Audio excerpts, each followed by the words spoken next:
Every woman in this room has a lot of people to take care of, right? Our keynote speaker, Dr. Ellen Albertson, is going to talk about how to treat ourselves the very same way we would treat a friend. Ellen has a PhD in psychology, is a registered dietitian, a certified health and wellness coach, and a Reiki master. Not enough? She lives in South Burlington, and I think we can all learn a lot this afternoon from her words. Doctor, come on stage.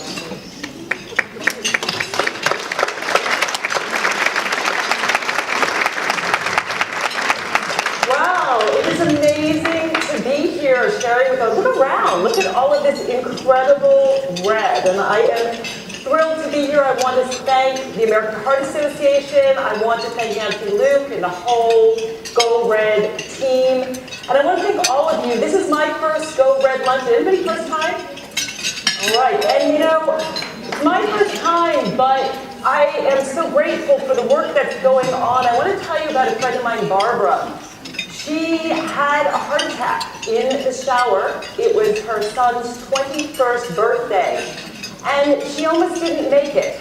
She almost didn't go to the emergency room, and she had no idea she was having a heart attack until she was hooked up to the EKG machine. So this is so important. This woman has a master's from Harvard. She is a nurse, and she had no idea. So I can't tell you how important this work is, and I'm so grateful for all of you to be here. So today I'm going to talk a little bit about what we all can do to take care of ourselves. Because let's face it, we are wives, we are mothers, we are daughters, we are employees. We're hard on ourselves.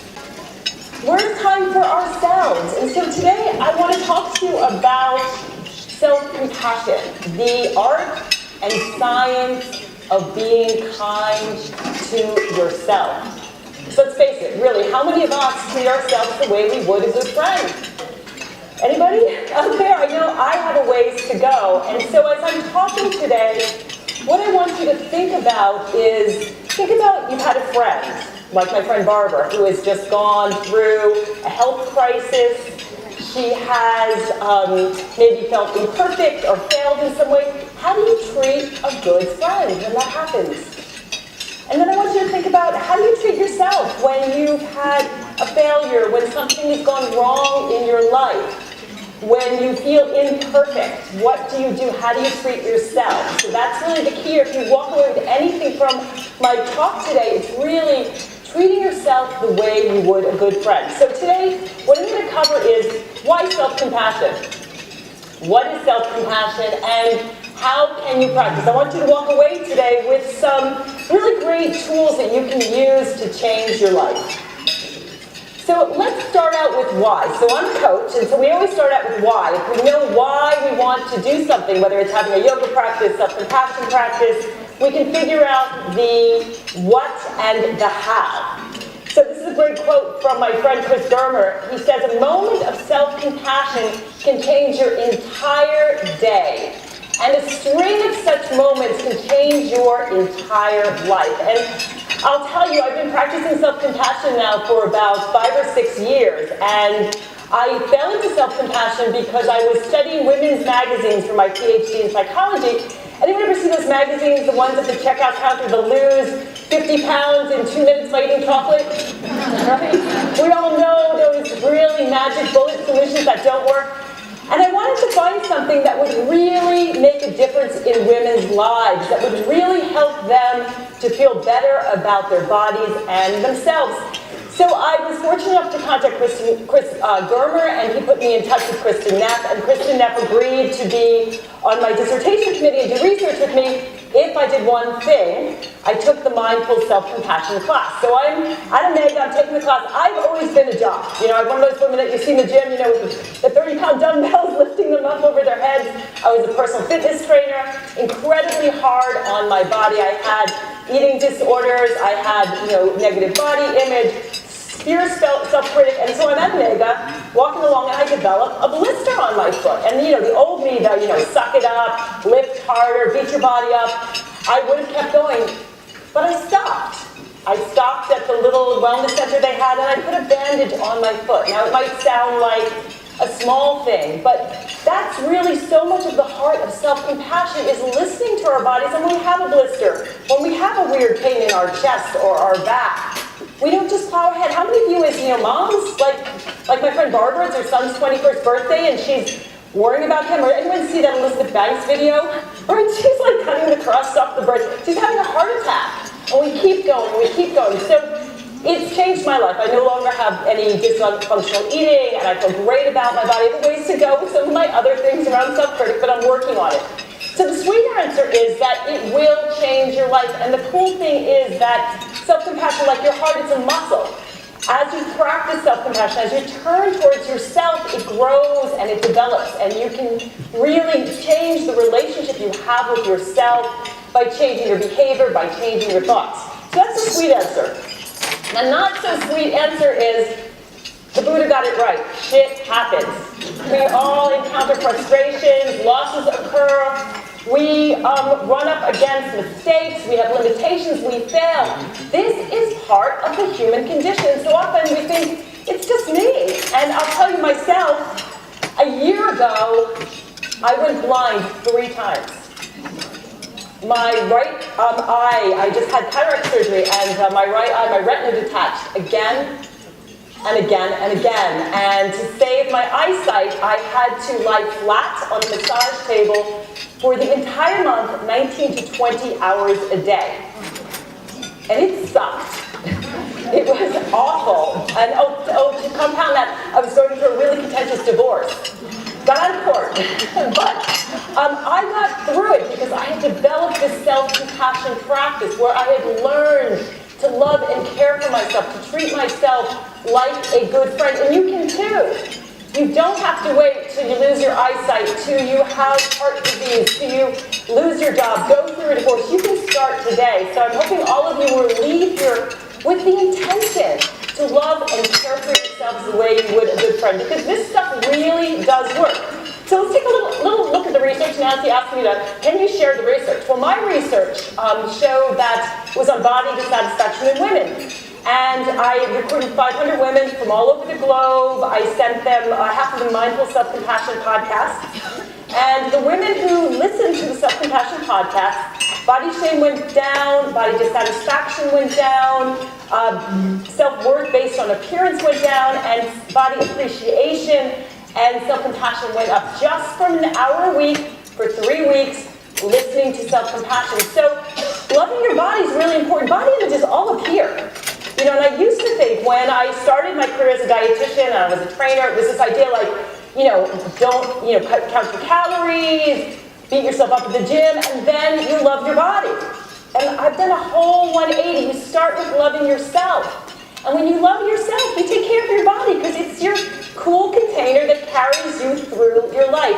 All your body wants to do is keep you alive. And truly, dieting is the worst thing you can do if you want to lose weight, if you want to be healthy. And we have this weird idea when we go to the doctor and the doctor's like, you've got high cholesterol, you're overweight. What do? We go on cockamamie diets.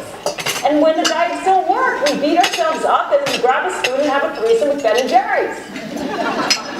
So let me tell you a little bit more about the research. So self-compassion is it's both a life vest and a parachute. So it is a life vest because when something difficult happens to you, when you wrap yourself in this warm embrace, when you're there for yourself, you can say, gee, Ellen, this is tough right now. Negative states, stress, depression, anxiety, perfectionism, those are all alleviated. And at the same time, it's like a parachute. You can take risks. You can do things like Jamie, those wonderful, inspiring, slides. You can do cool things. And you know what? If you fail, it's not a big deal.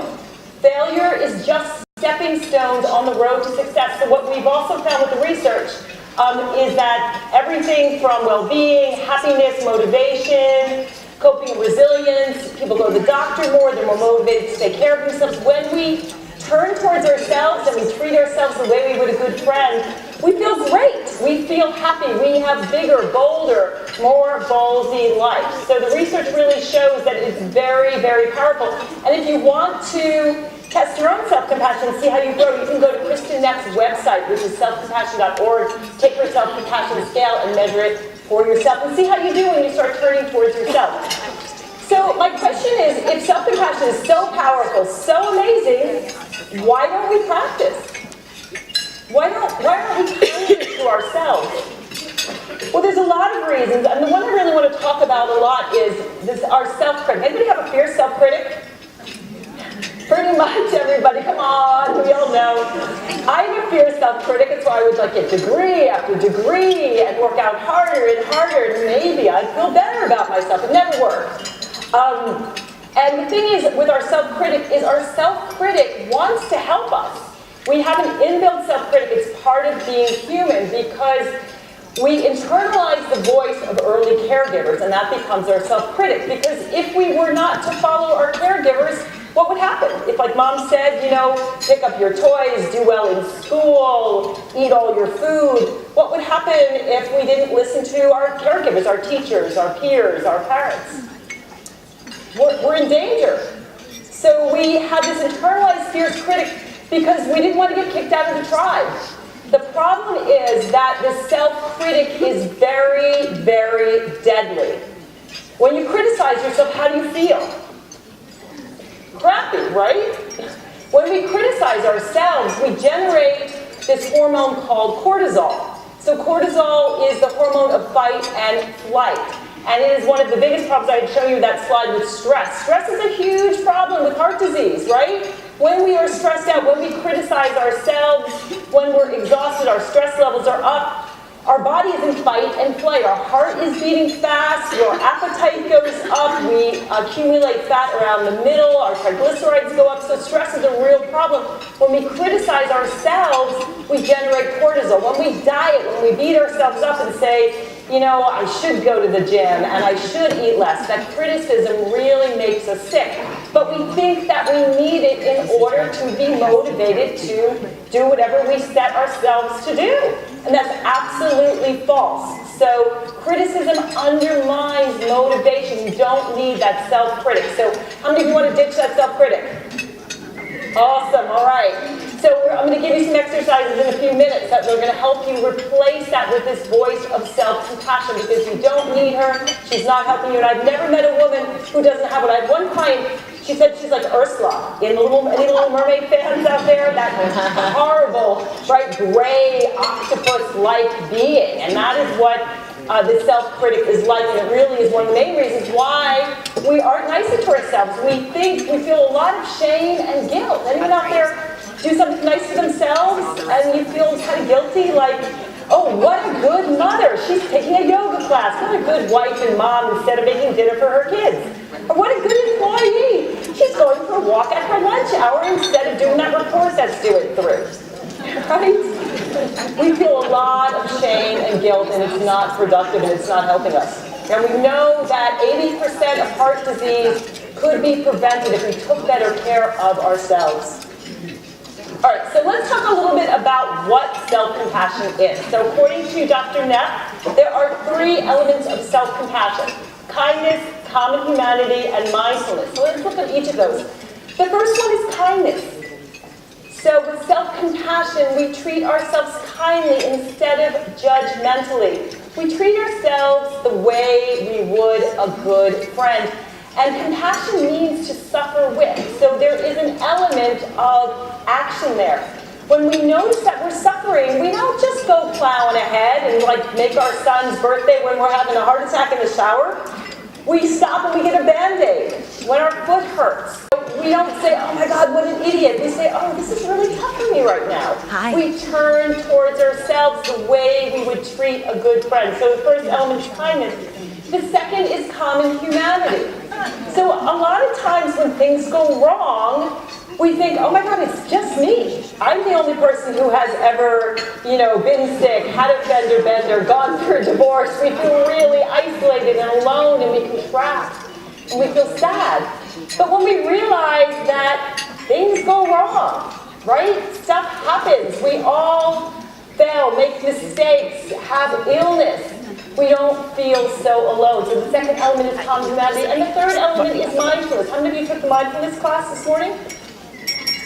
Yeah, mindfulness is really important. With self-compassion, we are mindful when we are suffering. So when you start noticing that you're not feeling good, you go to the doctor. When you're tired, you rest. You're mindful, you're aware. Because if we're not aware that we're suffering, we can't turn towards ourselves. So we're neither ruminating about it or having a pity party and going, oh, poor me.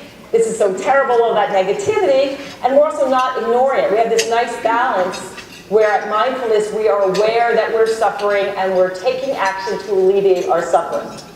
So now I'd like to take you through a little exercise to help you to start to practice self-compassion. So I'd like you to take a moment and think about something that has really been bothering you. So maybe something that has happened to you or something that you've been beating yourself up about. Everyone have something? Yes. Okay, now I'd like you to shut your eyes. Just take a couple deep breaths in and come into the moment. And notice when you think about this thing, where on your body do you feel the stress and tension? So emotions are felt experiences in our body. So notice how you're feeling. And if you don't feel something, perhaps pick something a little bit more stressful.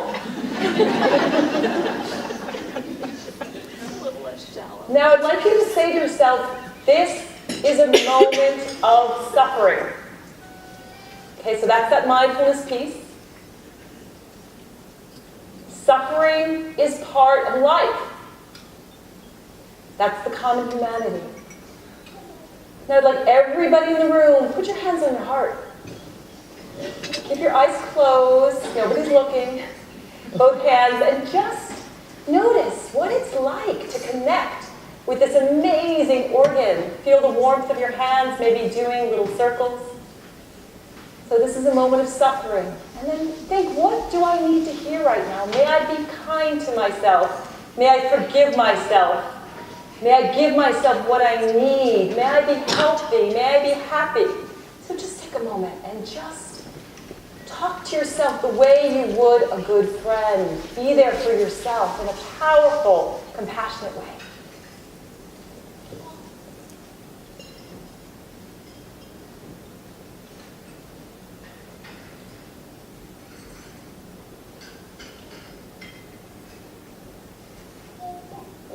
And then gently open your eyes and just take a moment and just reflect. For a lot of people, when I do this exercise, it's the first time they've ever turned toward themselves. Notice, I'm suffering. I am here for me. You have this coach 24/7. You are able to be there for yourself all the time. I was so amazed. I was speaking to a survivor, and she said the thing that was most beneficial for her was moving forward. So often when things go wrong, we do the double R, we beat ourselves up, right? Something goes wrong, and then we're like, what an idiot! On top of it. Stop. It's not necessary. Instead, turn towards yourselves when things go wrong. Don't beat yourself up about it. Let it go. And then turn towards yourself. Treat yourself like a good friend. So let's talk a little bit more about practicing. So I mentioned that you can grow this self-compassion muscle. Both with formal practices and informal practices. Any meditators out there? Okay, quite a few of you. So with formal practice, what you do is you're doing meditation, but you're turning towards yourself. So when, for example, if you're following your breath, it's an affectionate breathing. You're breathing and sending yourself love and compassion. When you're doing loving kindness meditation, you're putting yourself in that circle of love and compassion. So you can do formal practices if you'd like. If meditation's not your thing, there's lots of other things to do. The key thing is to really start to develop this self-compassionate voice. So we do another little exercise. You can play with this more over the weekend, and I've got some resources on the table so that you can start to do more of these exercises for yourself. So I want you to think about something that you have kind of been beating yourself up about, a behavior you want to change. So maybe you eat too much, you want to go to the gym, maybe you yell at your kids and you want to stop doing that, maybe you're having some issues at work. So take a moment, think about something that you have been beating yourself up about. And I'd like you to think about what you typically say to yourself. Oh, I should stop eating sugar, I should eat clean, I hate my muffin tub. What do you say to yourself when you think about making these changes? Take a moment and really connect with that critic. that beats you up and tells you, you know, get to the gym, do better at work, what's your problem, you're lazy, you need to move, you need to get going, you need to change. Think about what it feels like to receive such harsh criticism, because most of our suffering is caused by us, to ourselves. So take a moment, maybe thank your self-critic for trying to help you, and now we're going to work on connecting with our self-compassionate voice. So the self-compassionate voice is very different. That voice is, I love you. I don't want you to suffer. I know that this is hard for you. I know you want to change.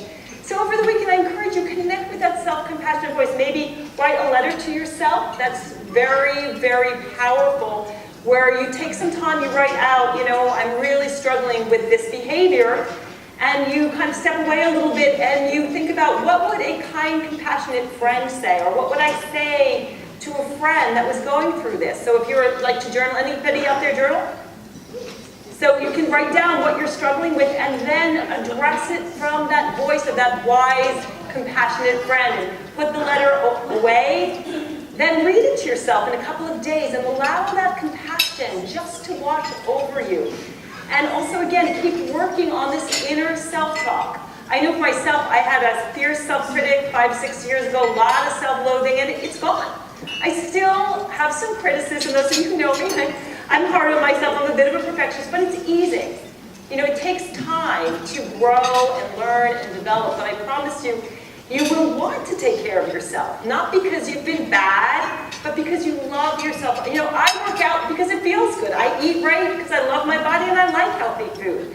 I grow and develop and do things not because, you know, I don't feel good about myself, because I want to be happy and have a rich, beautiful life. Yeah.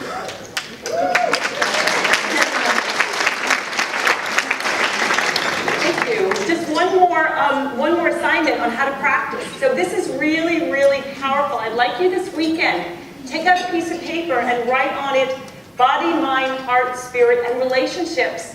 And take some time. This is something I do with all my clients, because trust me, I've never met anybody who doesn't have a fierce self-critic and really wants to learn self-compassion. I have to say, when you learn self-compassion, it's like it goes over all of that negativity. When you start to love yourself, just like with the body image issue, I didn't address body image directly in my study. I addressed self-compassion, and the body image stuff went away. So I'd like you to think about how you can take care of yourself with the intention of treating yourself like a good friend, kindly. So think about, how would I like to take care of my body, or how do I take care of my body? It's spring, right? So maybe you like to go out for long walks.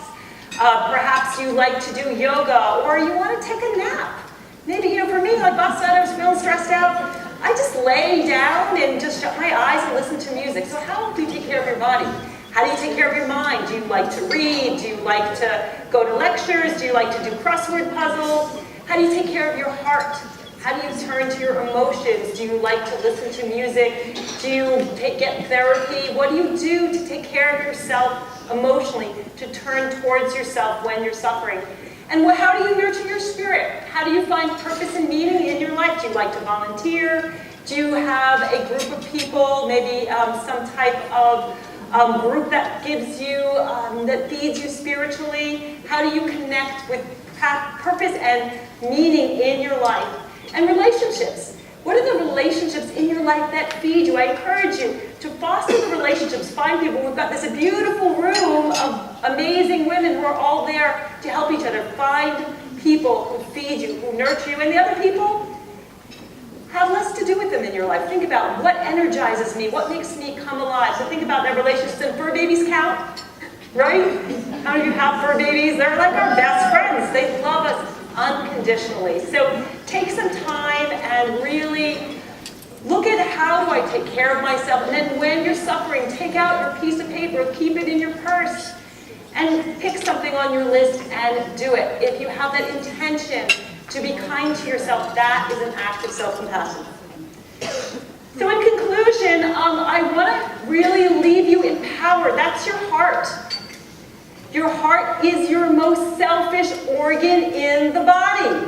Does your heart go, oh, I'll give the blood to the kidneys first, maybe the liver needs some, let's give some to the brain? Of course not, right? That heart takes in all that oxygenated blood and eats it all up, and then it has the energy to pump it to the rest of your body. Imagine if your heart didn't do that, what would happen? Right? Our heart beats 100,000 times every day. It beats 35 million times a year and 2.5 billion times in your lifetime. And it is selfish for good reason, because self-care isn't really selfish. It's self-preservation. We need to fill ourselves up if we want to give. How many of you are moms? How many of you are daughters? Right? How many of you are wives or have partners? And how many of you give and give and give? It's awesome, right? We love to give. But you deserve compassion, and you can give it to yourself. So I empower you to do so. Just like when you're on an airplane, they tell you to, put your own oxygen mask on yourself first, right? Before you put it on someone else, you need to breathe. So I really empower you. Be kind to yourself. Treat yourself like a good friend. Each and every single one of you is a wonderful person who deserves love and affection. Thank you so much for being here today.